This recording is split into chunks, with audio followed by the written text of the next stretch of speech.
You're listening to the World's Team Podcast. It's not just America's team, Cowboys Nation. It's the world's team. Now, here are your hosts, Paul Stewart and Mike Poland. How about them Cowboys?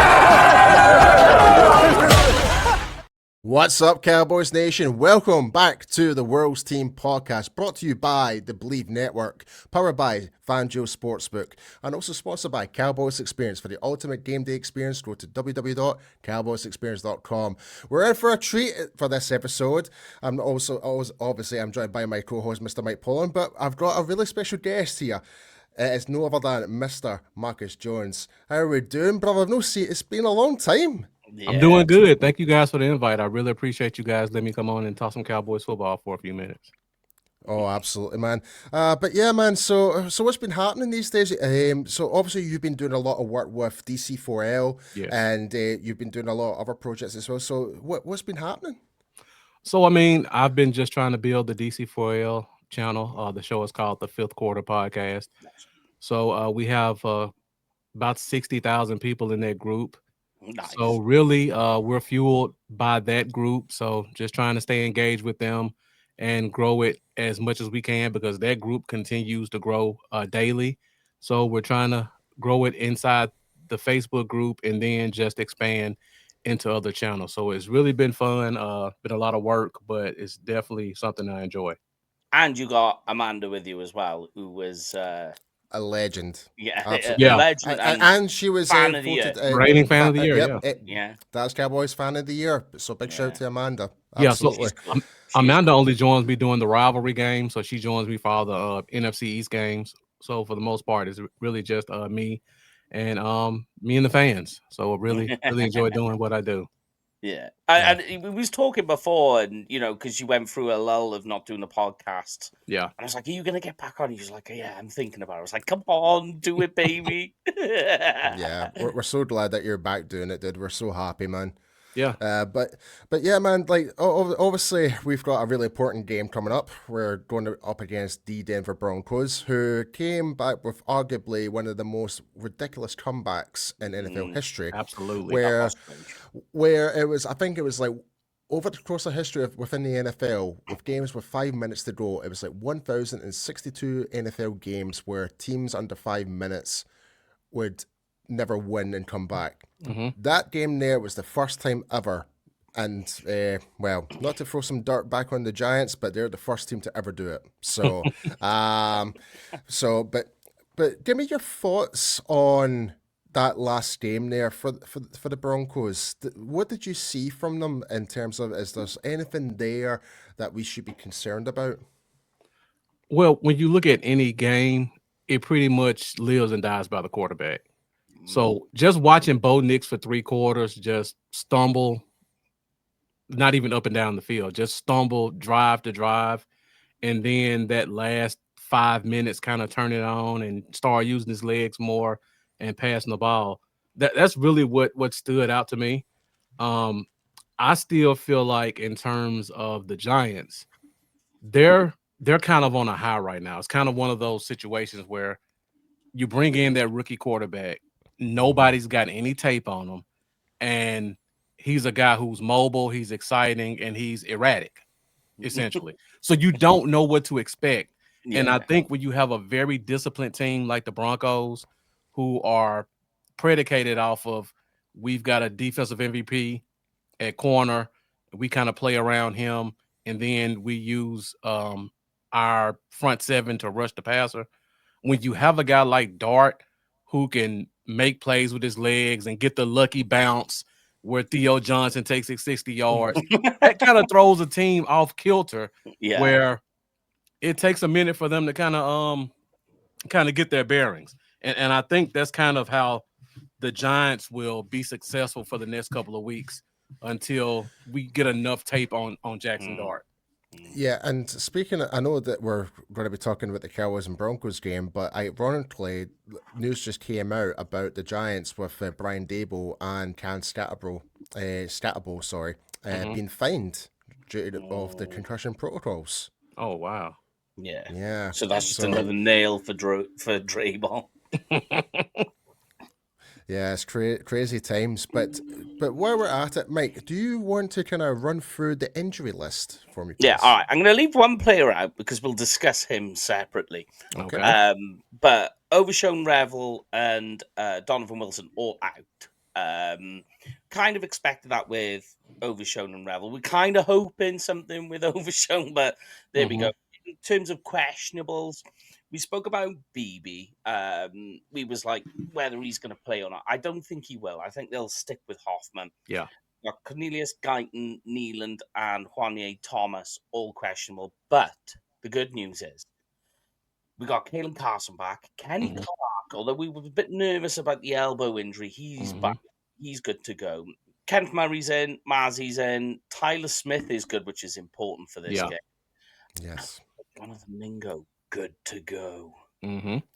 See, this is the thing I've been talking about. Like, so I don't know, Mike, you'll remember specifically, and going back to training camp, I talked about everyone's throwing all this shade on Jonathan Mingo because he was like, we drafted a 4th round pick for him. It's like, yeah, it sounds harsh. Yes, I get that, but you need to remember he didn't have that Prescott when he came into the fold last year. Like, he basically was just we've injected him in. Yeah, like barely gave him any time to actually settle in, essentially. Now he's had a full off season. He was tearing it up during training camp. We got to see those glimpses of Jonathan Mingo out there. So I'm really excited to see, like, what do we get from Mingo as of from now. So, but guys, let me know what your thoughts are on with Mingo coming back. Go on, go for it, Marcus. You're the guest. What I love about Mingo, and thank you, Mike. What I love about Mingo right now, if you go back to last year, think of the pressure that was on this guy. I mean, he was third string from Carolina, 2nd round pick. Jerry hypes it up all week. I'm going to bring some help in. I'm going to bring some juice to the wide receiver core. And we trade a 4th round pick for Mingo. Half the fans don't know who he is, to be honest, at that point. They bring him in. The offense at that point is basically lamb, and lamb. And literally, we're bringing this guy in who's done nothing essentially and asking him to be our number 2. So no matter what he did, even though he didn't do much, the fan base was going to frown upon it. That's a lot of pressure to put on him. And just to add to your pressure comment, I think what adds to the pressure as well is because the Cowboys used a 4th round draft pick on him, and the Cowboys used a 4th round draft pick on a quarterback that didn't come to fruition. So I think he comes in and he's like, oh God, they're all tarring me with the same brush. Exactly. And I think that's the added pressure to it. I agree with you. And they played him at the X. Yes. It's not like he came in as like the Z receiver or in the slot. Yeah. He's your outside guy you're expecting to dictate coverages and make plays when you need them. Now you bring him in, he gets to play the Z, which means he's off the line. He gets to use his height, weight, and speed to take advantage of mismatches. Yeah, they move him around a little bit. He's essentially coming in now as the 4th option in the passing game when you consider what Jake Ferguson is doing right now. There you go. So now there's no pressure.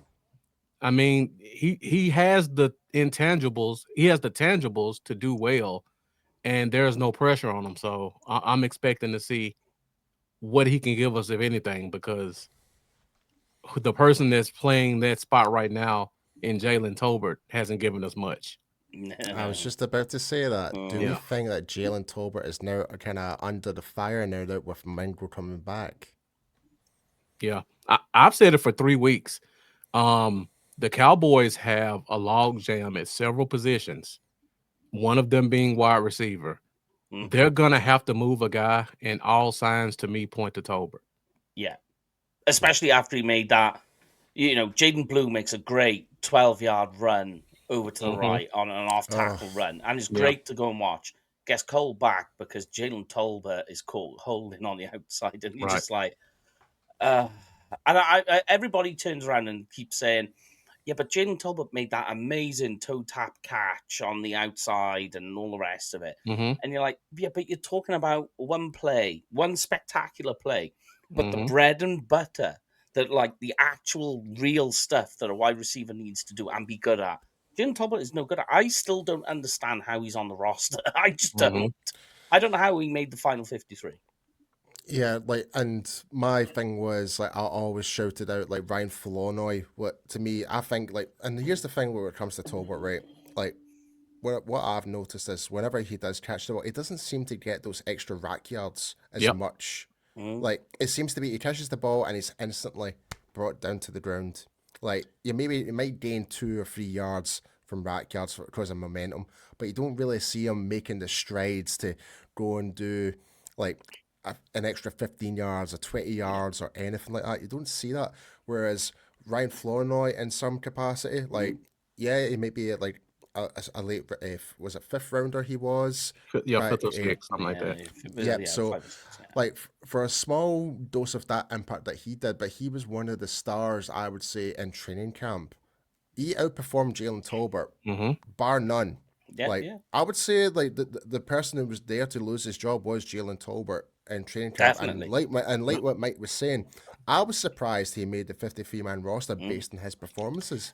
This seems to be an odd like chemistry issue with him and Dak. It just is. It just doesn't seem like there's any chemistry. It's and like you look at like some of the tip passes or like tip pass or interceptions that Dak has had. It always seems to be when it goes to Tolbert, like as if he's in the wrong position, the wrong place, or Dak isn't purely confident in throwing towards that way. And you see it time and time again. And I'm just like, and the bit that really winds me up, oh God, here we go. The bit that really winds me up on with Jalen Tolbert is it'll be 3rd and 5, and they decide to throw the pass, and they'll throw to Jalen Tolbert, and you're like, what are you doing? You've got Pickens and Lamb on this team. Right. You've got Jake Ferguson. And Ferguson. Why are you throwing it to Jalen Tolbert, who isn't catching the ball? It just it blows my mind. It baffles me. I can give you a guess answer. I can give you a guess on it because that's the least expected person you're going to throw it to. It just doesn't make any sense. It just doesn't make sense to me. But that's Jalen Tolbert. But there is a player on the injury list, though, Paul, that I left out on purpose because I think we might talk a little in depth on this one. Go ahead. Trayvon Diggs is out. Not only is Trayvon Diggs out, Jerry Jones has made comments this week about... It was Stephen Jones. Sorry, it was Stephen Jones. No, Stephen Jones has made the latest comment, but Jerry has made comments about Diggs this week saying there's bigger issues with Diggs, which is why he's not playing. And then Stephen Jones comes out later on Friday and says, we might be moving him to injured reserve. And I mean, there's something going on there. Something seriously major. I know you guys have your ears to the Cowboys news more than me. Has there been any indication of what happened? No. It's been very tight-lipped. Chinese whispers, pretty much. Okay. It is. And, like, everything's contradictory. So that makes it even more unusual. Yeah, exactly. Like it's kind of there's some things that say one thing, and then the next minute it's the opposite, and then it's back the other way again. It's like a wave, and it just doesn't. None of it is making any sense or adding up. The only thing I can think of is they're trying to lay some sort of PR groundwork of some type of getting him off the roster. Yeah, and it's. I find the whole scenario so bizarre. Like. I mean, we can, I don't want to talk about Parsons, but that's like that was strange on its own right.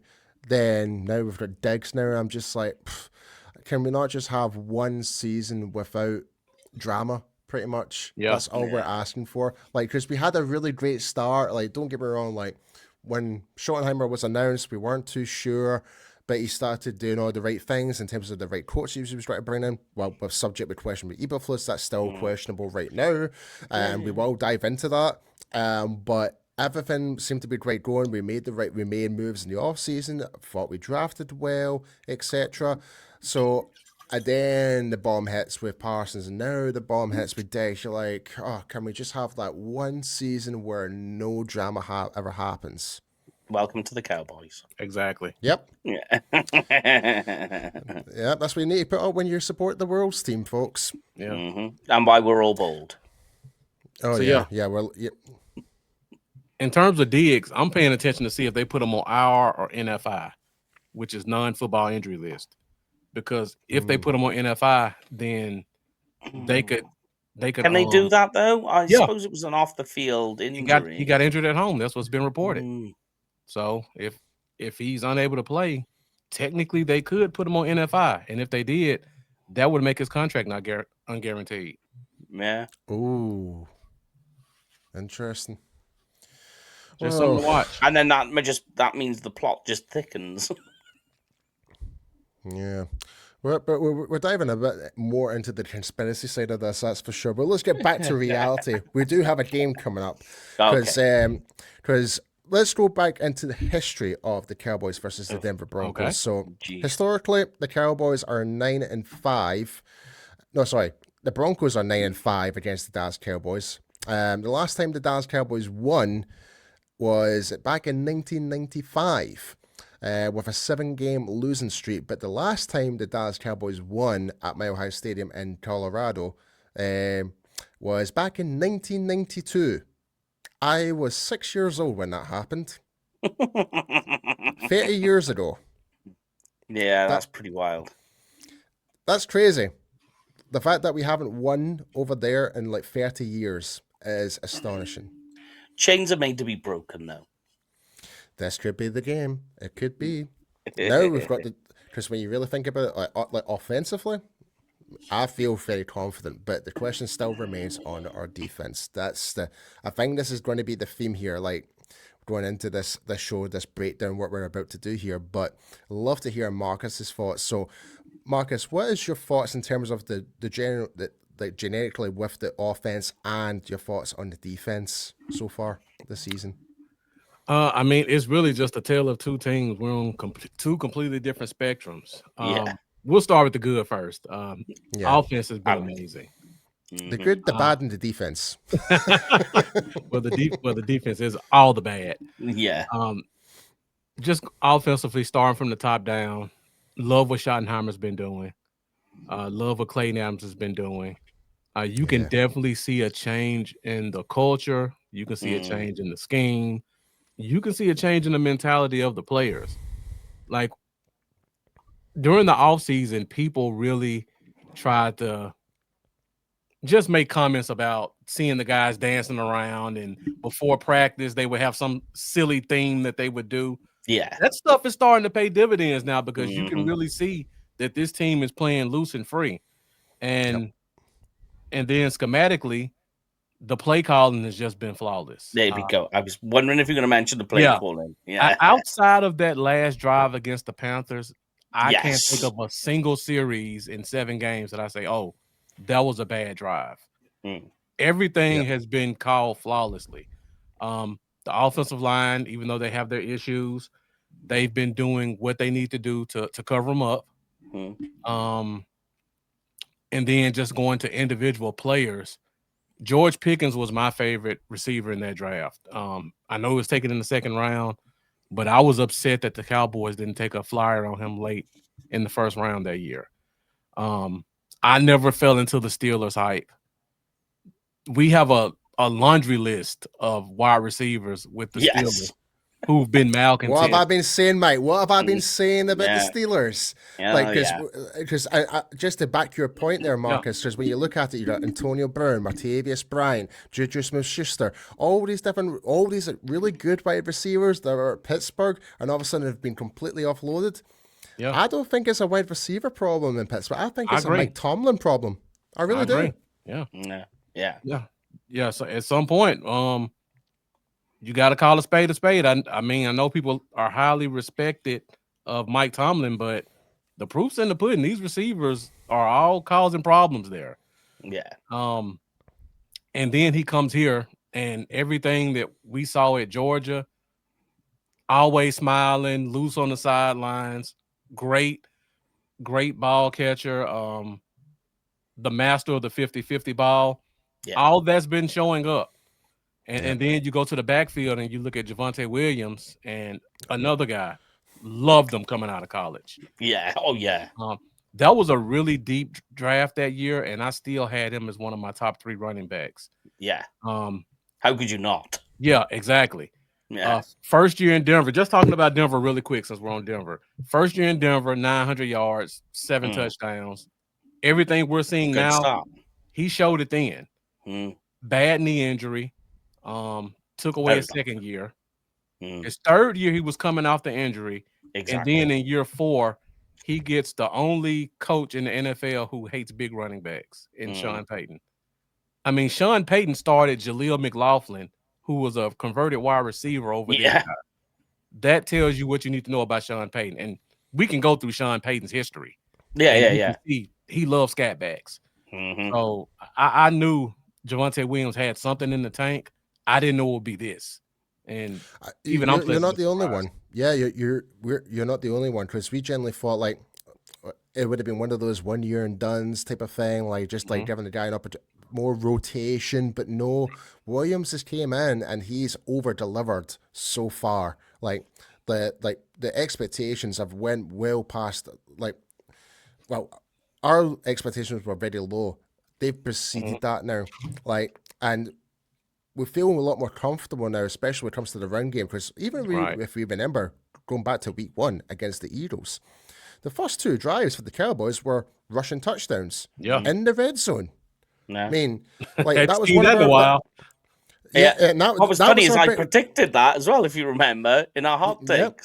Yeah, that's right. And that was one of our biggest kryptonites. So the fact is that Schottenheimer has fixed that.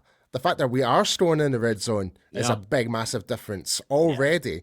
We're playing, like you said, we're playing a lot more freely with the offense. We're seeing like Pickens and Lamb having that good bond together. And Ferguson, it seems to be back to where he was, like making those crucial catches, being that safety blanket, and putting points on the board. So offensively, and I kind of mentioned this in the UK Cowboys fans. I do have a bit of beef with Colin Coward in terms of how he's ranked the Dallas offensive line. I really do, because he has said, and I quote, "The Dallas Cowboys are 30th in pass protection." And I was like, where in the hell did you get those stats from? Because if I remember correctly, the Cowboys have only given up 8 sacks, which is like in the top 10 in the NFL. In terms of pressure rate, the Cowboys are in the top 3. So I kind of understand where 30th came from. So that was my jip. So yeah. I just think that they're doing a lot as well. And they did it with 3 backups on the line at one stage. So that says a lot that, Dak, and you go up against what the Washington Commanders, defensive line, very stunty, love to try and confuse the offensive line. Allowed 1 sack. I'm sorry, that for me is a win. Absolutely. Yep. Here's the interesting part. We're going up against a very disciplined defense in the Denver Broncos. Yeah. Lead the league in sacks. Should we be concerned with what the Denver Broncos defense can do? Because I believe they are leading the NFL in total sacks this year. Yes, they are. And they're very good against the run as well. Yeah. I think they're like 5th in terms of rush yards allowed. So they're not only getting sacks, they're stopping the run. Yeah, definitely. With the likes of like Nick Bonito and Zach Allen and the rest, and the linebackers, because it's not just the front 4 that are very, very good. The front 4 are good at creating the spaces for their linebackers to float to the ball. They're very good at it. It's all about those flying linebackers. So, yeah, I mean, concerned, yes. But this for me is more, and then I'll get Marcus's thoughts. Yeah. For me, this game is more just a litmus test. So now it's like, right, you've got your start. You're going to have your starting 5, possibly, if Cooper Beebe plays. Right. Don't know if he will. Hoffman's in there, okay, and we'll carry on with that. But this is a nice litmus test of at least 4 of your starting offensive linemen of what do you do when you're up against the best of the best. So it's not so much concern, it's more intrigue. Yeah. So I don't know what you think, Marcus.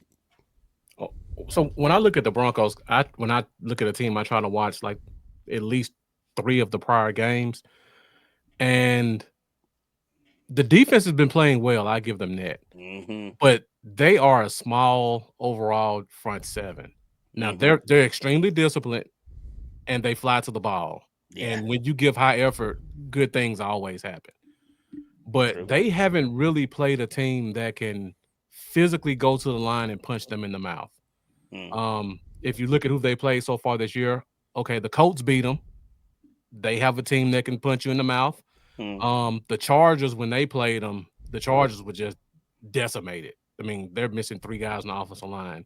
And then they have the Bengals, the Jets, and the Titans. So they've done a lot of their work against some fairly subpar offensive lines. And the only time they ran up against a really good one in the Colts, that did lead to a loss. So that gives me hope. Yeah. Because I would say, I don't want to take away from the Colts, but we're at worst the second best offensive line that they're going to face so far this year. So as much as we have to kind of pull up our pants and get in the trenches with them, they have to do the same thing with us. Yeah. Because our front five is playing really good against the run.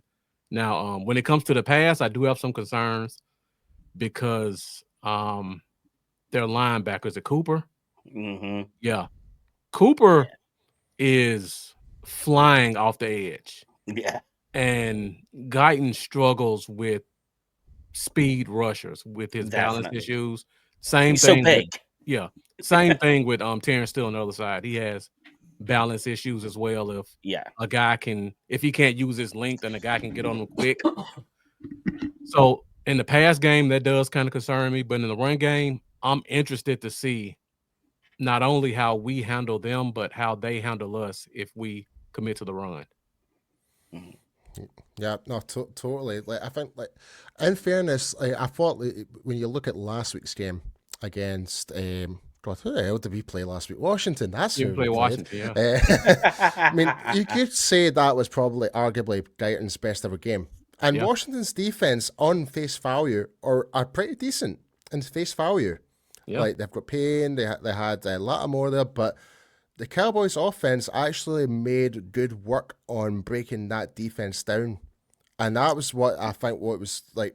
People don't give our offense enough credit for it because they were so fixated on Washington's offense, like because they were missing so many wide receivers.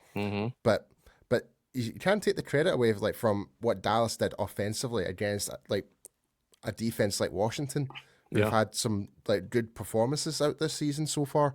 So, Mike, you look as though you're about to say something. No, I was going to say, like, the only issue I have with the offensive line, Hoffman, I have concerns of. I find his centre guard exchanges, especially in communication, can be an issue. Yeah, those centre guard exchanges, they were a lot better in the Washington game than they were in the Panthers. In the Panthers game, it was just it was flat. But in the Washington, it was better. So I'm hoping that it progresses better again in this because he's definitely going to need to have that communication, and those centre guard exchanges need to be clean. Definitely. All right. In terms of the other side of the ball, let's look at the. Okay. So we talked about the good. We've talked about some a little bit of bad, but we need to talk about the ugly. But I will say though, last week was an improvement, massive improvement. And Mike, hit me with it. What did they do last week? It was so significant compared to what they'd done before. Well, there was a lot of things that they did, but I think the main thing was Eberflus getting into rhythm and getting a feel, like he was getting the timing right in terms of when to sack. But on everything else, it was stopping the run was a big one. You're missing my cue here, Mike. There was one in the secondary. You want me to say it?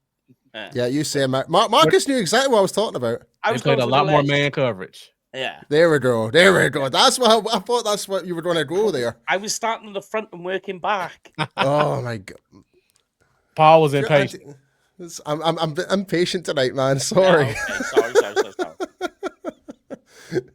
But yes, that was the big difference, and we kind of like that. And if that's one thing, if we learned even from last week for the Giants and Broncos game, The Giants' defense were man coverage, I would say 75% of that game. And when they took the gas off the brakes, they decided to go to zone coverage. And that's when all hell broke loose. Yeah. That's when Bo Nix really turned it up when they switched to zone. Like, I was just like if that was Matt Eberflus, take that as a mental note, not to change from zone, change from man to zone. Like, there was a big significant improvement to that. But though, Marcus, you guys see give me Brian Burns having a meltdown walking to the locker room after the game, Ooh. talking about I can't believe they changed to a zone. Yeah, That's actually what he said going into the locker room. Yeah. Man, it's crazy. But Marcus, give me your thoughts, like, just overall with the defense. Like, is there still areas that you're still concerned about? Are you happy that we get to see some progression from the defense? I mean, maybe I'm more glass half full than most people, because I think if I'm going front to back, so kind of like Michael's about to do, I'm okay with the defensive line. I know people keep saying we need to get a pass rusher, but we're second in the league in pressures. We've got guys who can get to the quarterback. They just need more time. I mean, the stats show they can get back there. They just don't have enough time to get home. I prefer pressures to sacks, though, if I'm honest with you. If the secondary is doing their job, I can see that, because if you got more pressures, you get more Deron Bland being able to make bigger plays. That's what happens. Yep. Yeah. Going to the linebacker group, I'm completely disappointed. Yeah. Yes. I was howling. That's the biggest disappointment. Yeah. So I know some people are saying we need a pass rusher. I would like to see us get a linebacker. Yeah. I still like Kenneth Murray, but I realize now he needs someone playing next to him to put him in position. Yeah. Because he needs more complimentary teammates. He's very roverish. He is, yeah. When he sees it, he can go. Yes. But he doesn't see it quickly. He never reads landmarks. That split second, that's Rico Dowdle running for 30 yards at a pop and catching 6 balls for 45 yards. Yeah. That's ironically, in that game, Kenneth Murray was out of position quite a bit. That was hitting the wrong landmarks. That was ugly. Yeah. Yeah. I like Shamar James. The 15 tackles were impressive, but he's a rookie. One thing I love about Shamar James, and I talked about this during the post-draft process. Before the snap, he may be one of the best linebackers you can see. And I'm big on guys who point. So when I see a guy before the snap, he's pointing here, he's pointing at gaps. That lets me know that he's done his homework and he sees it. Now, after the ball snaps, I don't know if this is because he's a rookie or not, but there's still some hesitation on making plays. It's just that rawness. I think that's the best word to kind of describe it. There's a little bit of hesitation, like, from Shamar James. I think he was just have that little bit more confidence. I think we would see more from that. But I think we're seeing him going from strength to strength, like, in comparison. But if I was Jack Sanborn right now, I'd be worried. He should be worried. Yeah, I think he's done. I mean, he's just too slow for what he's for what it is. You know, like Shamar James, you talk about that new age off-ball linebacker, speedy, fast, quick, flowing. Yeah, I mean, you talk about the hesitation. I agree with you. I think it's the rookie side of it all, and I think it's not just the rookie side of that he's not sure. I think it's also he's got to understand you have to take the ball by the horns. And I think he's a little bit concerned of, I don't want to mess this up. I'm the new guy. Yeah. I think there's a bit of that in there. Because when he tackles you, he doesn't miss tackles. No. The problem is he missed tackles last week. Yeah. He's making tackles 4 yards downfield when they should be closer to the line of scrimmage. And that may be me nitpicking, but once he gets to a point where he can make tackles at the line of scrimmage, he's going to be something special. Yes. Because he's making plays and he sees it. It's just that, like you said, that rawness, that hesitation.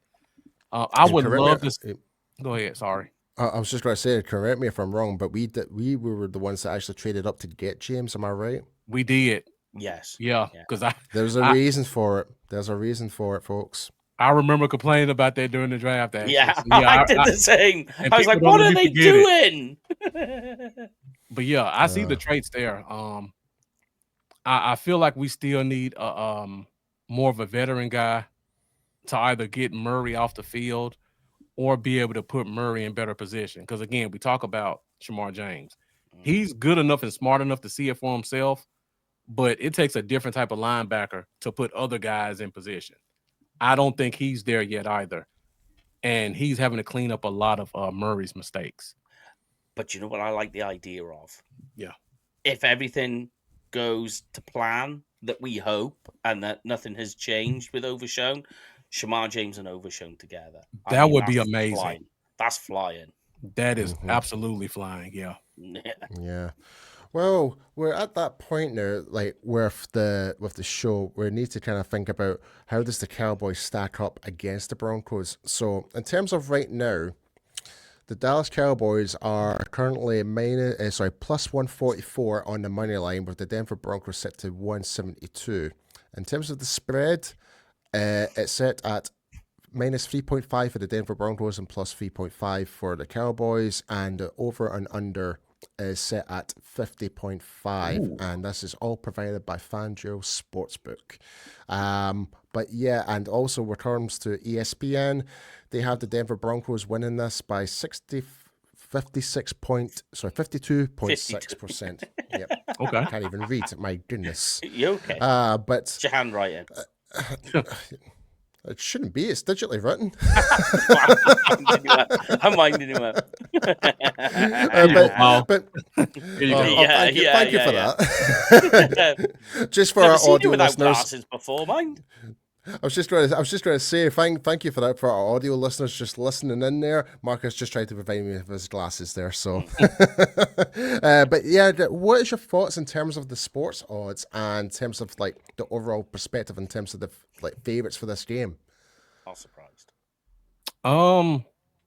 That's a high number. I mean, I know the Cowboys' offense has been amazing, but going into Denver and expecting 50 total, that's a lot. I mean, it's possible, but we haven't even talked about that Denver altitude and how we rarely have ever played there. So guys got to get accustomed to that. That's a major factor that a lot of people don't touch base on. And just to repeat, the last time we won a game there was back in 1992.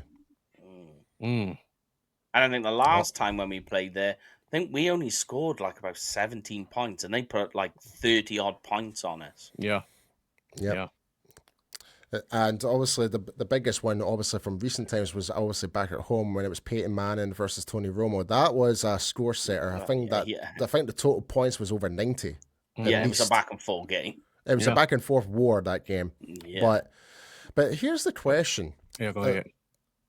Like, if out of the two quarterbacks, and Mike kind of raised this question on the UK Cowboys fans, it's like, who would you trust more to put with everything on the line? If your offense is kind of somewhat struggling, who would you trust more to kind of get you over the ropes and actually get you that win? Would it be Dak or would it be Bo Nix? Well, if you listen to people who watch the game with no stake in it, I would say Dak. But if you listen to mainstream media, they're all going to say it's Bo Nix. I was just going to say, listening to those props from the big books, gambling books, they basically have it as an even game. Pretty close. Yeah. If you're 3.5 going to someone's house that's supposed to be a good team, that's almost 50-50. And like you said, 52%. So the gambling books are right there. It's odd if you watch all of the 4-letter networks and all these supposedly experts, they all said we're going to lose by 15 and we're frauds. So it's interesting to see how different they are from the people who get paid to really analyze this stuff and give their thoughts and put money behind it. Absolutely. And like I kind of said, that the Cowboys are, in terms of the actual money line, they're at plus 144, and the Broncos are set at minus 172. Mm-hmm.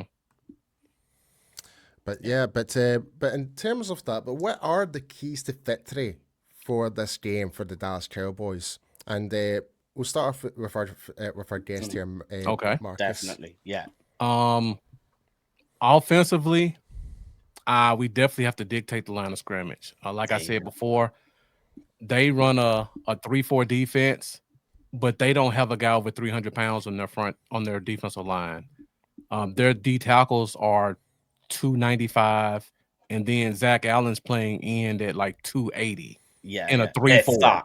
Yeah, if that. I don't think he's Right. even 280. Right. And this is a 3-4 defense, everybody. So you're expecting big guys up front. And then their linebackers are all 240, 250, and they're the pass rushers. That's standard, mind you, nowadays in the NFL. Yeah, it is. It is for sure. Now, not having a 300 pounder and a 3-4, again, I said this at the beginning of the show. That means that they're flying and that they're disciplined to be able to hold up against these big offensive lines. So we have to take advantage of that and dictate the offensive line.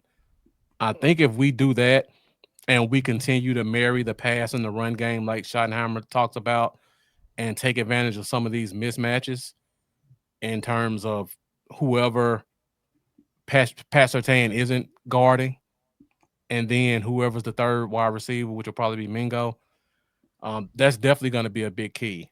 Defensively, we haven't talked about this. Who's starting at safety? Because Wanye may or may not be out. Donovan Wilson's already listed as out, and Malik Hooker's on IR. So who's our safeties? Marquise Bell and Elijah Clark. Yeah. I suppose you could. Yeah, you could put Clark in there. But mind you, didn't really have a bad game the last time he got some extra snaps. Yeah. We did just re-sign Zion Childress, one of my pet cats, to the practice squad. So yeah, I would be shocked if he doesn't get called up this week, just because we lack depth. Yeah. So a big key for me would be definitely safety play. Because again, we just talked about it. We don't know who's starting at safety, and in a game like this, you want to play too high. That's going to be a major factor. Another key that I don't think gets talked about enough. Denver has some good receivers, and we just talked about linebackers. Are they going to be able to cover Evan Ingram at tight end and RJ Harvey at running back? Yeah. Who, while he does nothing in the running game, he's getting 4 to 5 catches out of the backfield every week. Yeah. And those are going to be two big keys for our defense. Can we stop Ingram, and can we stop Harvey? I think everything else will kind of work itself out. And that is a great point you just made there. And I might be stealing a little bit of Mike's thunder here, but with the screen passes and the short passes that they tend to do, like, what's one thing you really don't want to be doing in terms of that? You don't want to be put into zone coverage and drop 10 yards back. Yeah. Like, so if that's bread in the pudding for Matt Eberflus, it's like try and stick to man coverage in this game as much as possible. Do not give him an inch to gain those yards. But offensively, quick passes, I think, just do exactly what we've been doing for the past 2 weeks. Like we're on a really good ball run in terms of like rushing with the ball, and we're seeing Lamb and Pickens really coming out their shell.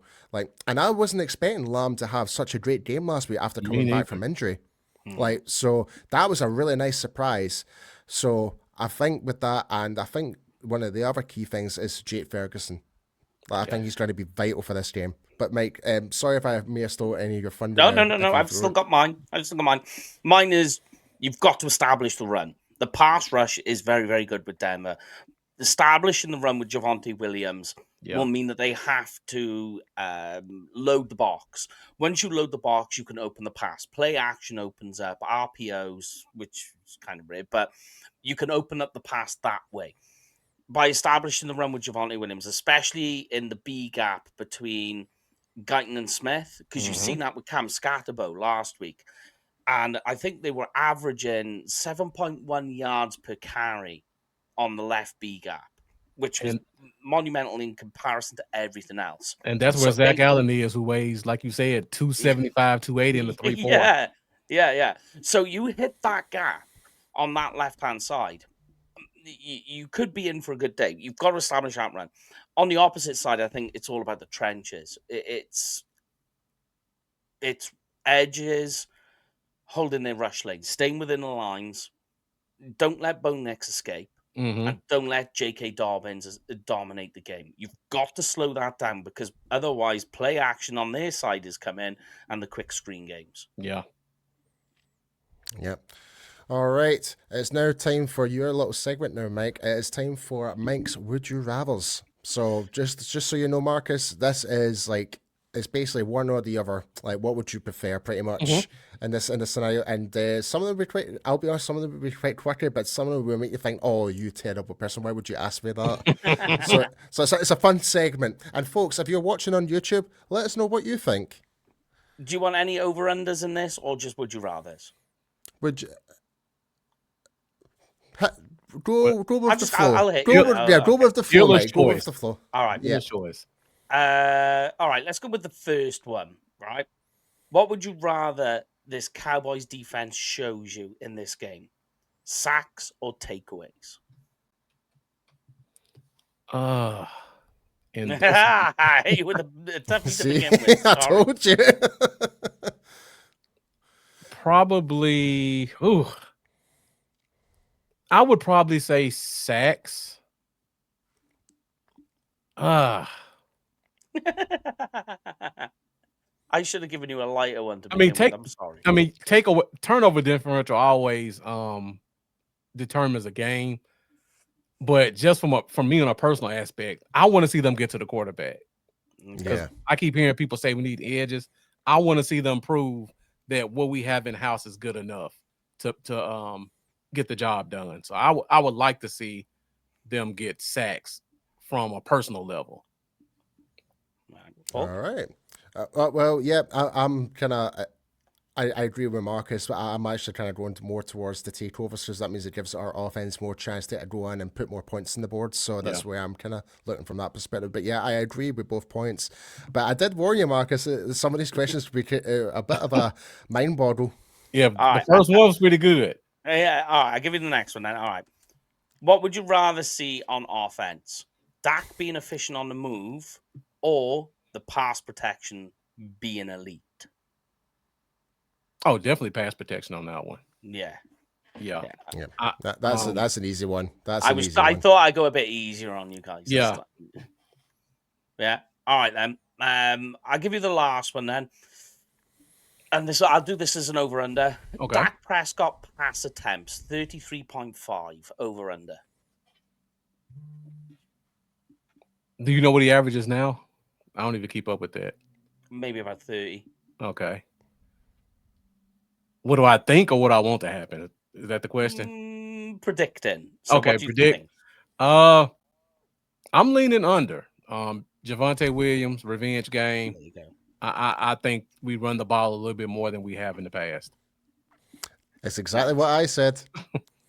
That's exactly what I said. And it would be a nice fitting story. Like we had Rico Dowdo's comeback story when he played against us. Why can't Javonte Williams have his? Yeah. Yeah. Nice. So, all right. Okay, now it's time for the really fun part. Okay. It's time for the final score predictions and your bowl predictions. So, as our guest, Marcus, what is your score prediction for the Dallas Cowboys versus the Denver Broncos?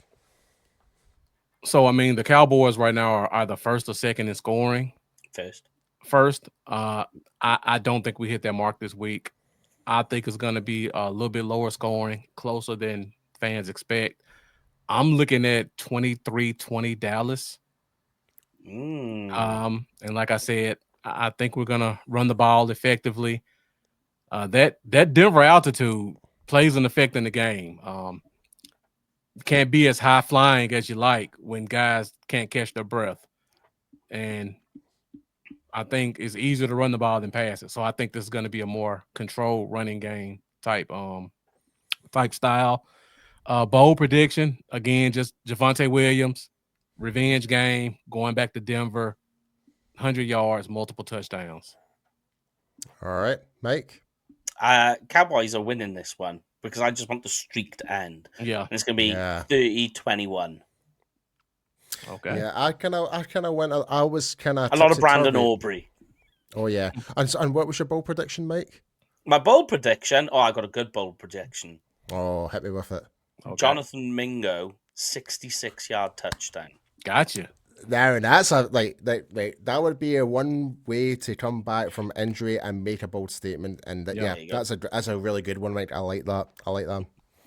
All right, for me, I've been dwelling on this one for the past couple of days. Like, I was initially going to give it to Bronco, but just knowing how our offense, and hopefully if Matt Eberflus does his homework and maybe kind of not to tell him what to do, I'm just saying, learn from that Giants game and we've seen what happened. If things kind of go to plan, the Cowboys are going to win. So I'm going to say the Cowboys are going to win 37-31. Okay. You guys are going high. Yep. I trust our offense. I know you're saying licks the altitude, and that's a really good, valid reason why it might be low scoring and maybe run the ball. But I just think there might be some creases in this defense we can actually really expose with the firepower that we have with Pickens and Lamb and Jake Ferguson as well. So it'd be very interesting to see. But yes, folks, that is the end of this episode. Be sure to hit us up on social media. Be sure to follow the World's Team on YouTube, X, Instagram, TikTok. Make sure you give us a follow. Before we do go, Marcus, please tell everyone where everyone can find you on DC4L. All right. Well, thank you guys for the invite. I really appreciate it. Always a pleasure to talk to you guys and talk some Cowboys we football. love you, Marcus. So you guys can find me on Facebook, X, Instagram, Bluff City Cowboys, all together. You can find me every Wednesday night, 8:30 Central Standard Time on the Fifth Quarter podcast. So if you haven't done so already, you can go to the DC4L Facebook group, hit that like button, join, or you can go to YouTube, find me at Bluff City Cowboys. Interactive show. I do some of the same stuff you guys do, over-unders, X factors, things like that. So I think you guys come over. We're fueled by the fan base, and we think you'll enjoy what you hear. Yeah. Awesome. No, thank you so much for coming on. It's so good to see you again, dude. So really appreciate you coming on. And Mike, let us know where everyone can find you also. Yeah, you can find me on X or Twitter at Kenfig Cowboy. That's Kenfig with a K, Cowboy with a K. And you, Mr. P. That's IMP Stu on X and Instagram. But yes, folks, that is the end of our pregame show.